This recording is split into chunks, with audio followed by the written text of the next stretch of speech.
Of course, the ingredients of this movie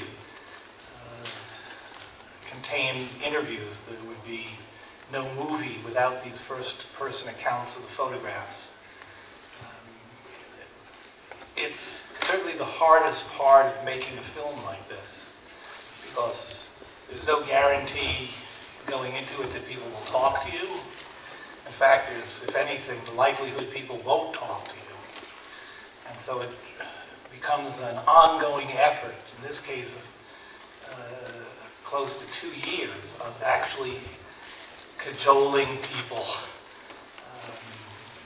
convincing them to be interviewed in front of a camera.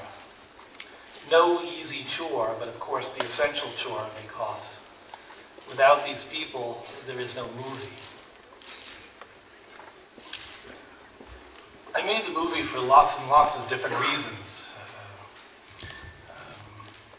Part of it is my interest in photography and my curiosity about the meaning of these photographs. We've all seen them, but do we really know what they mean?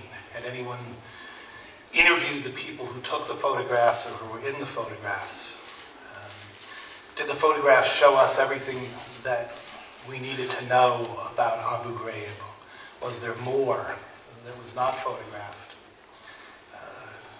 It came out of, yes, my interest in photography and what I would have to describe as my horror at current American foreign policy, and the feeling that I should be doing something rather than nothing.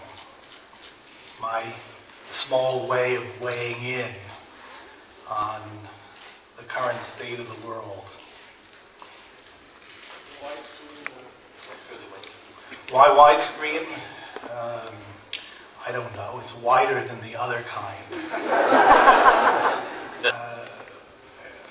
Answer the question at least somewhat. I think interviews look really terrific in widescreen. There's something really quite interesting about it. I often think about film. You have all this negative space. And I like negative space. I like stuff that is not just filled with imagery, but is there.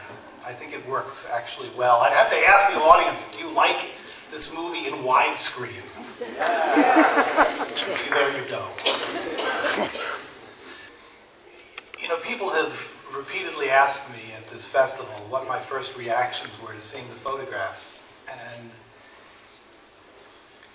it's hard to remember what your first reactions are to anything. But I do remember the photographs having a nightmare,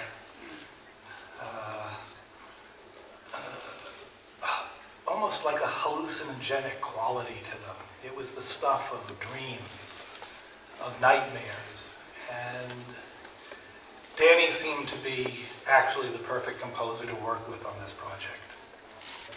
In one of the instances here, there was someone killed, and his life is not going to be given back by this movie either.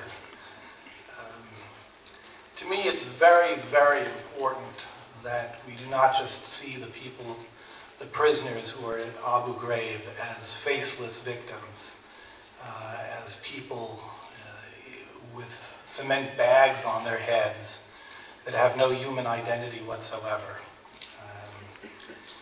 This was a tragedy for the prisoners who were there, but it's a much bigger human tragedy, a political and social tragedy that extends around the world and affects my country. It is, for me, still one of the most important stories of our time.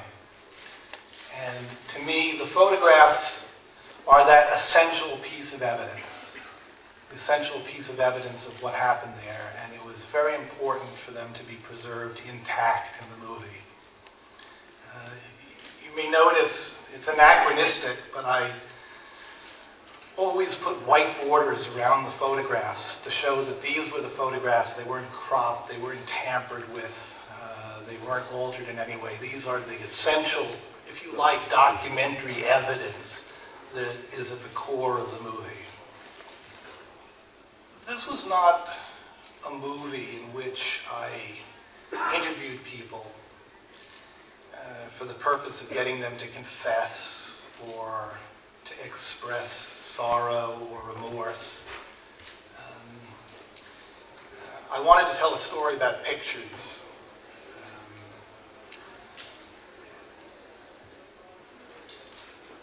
Each of the stories is different. It's one of the things that interests me. If you just consider Sabrina Harmon as one example, she is the woman who wrote the letters that appear throughout the movie. One of the most infamous pictures at Abu Ghraib is a picture of her with her thumbs up, smiling in front of a corpse, the corpse of al-Jamadi.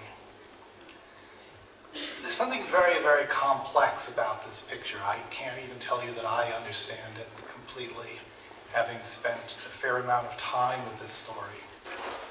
But one thing is absolutely clear to me, that without Sabrina's photograph, we would have no knowledge of this murder. She stumbled on this. She was not involved in the crime. She merely took a photograph of it and was prosecuted, in essence, for taking photographs that embarrassed the U.S. government and the U.S. military, not for any of the things that she specifically did at Abu Ghraib.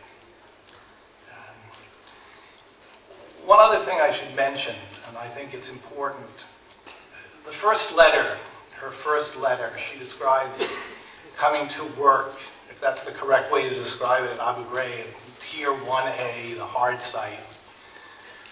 She walks on the tier and she's confronted by this spectacle of people with cement bags on their heads, in convoluted stress positions, stripped naked, left in these positions for long periods of time. She didn't create any of that. That existed prior to her arriving there. She took pictures of it. If you ask me, it's one of the strange things for me about the story. If you ask me, are these pictures of torture? I would say yes. Yes, they are. With all due respect, I think this is nonsense talk.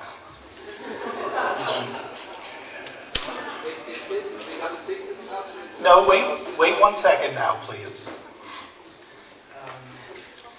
There's this idea that truth is guaranteed by somehow the style of presentation. That if I run around with a handheld camera and I shoot in available light, that's more truthful. Truth is a quest. It's something that you pursue. And it is at the heart of what I do and at the heart of this movie. Something that I have never lost sight of and never will.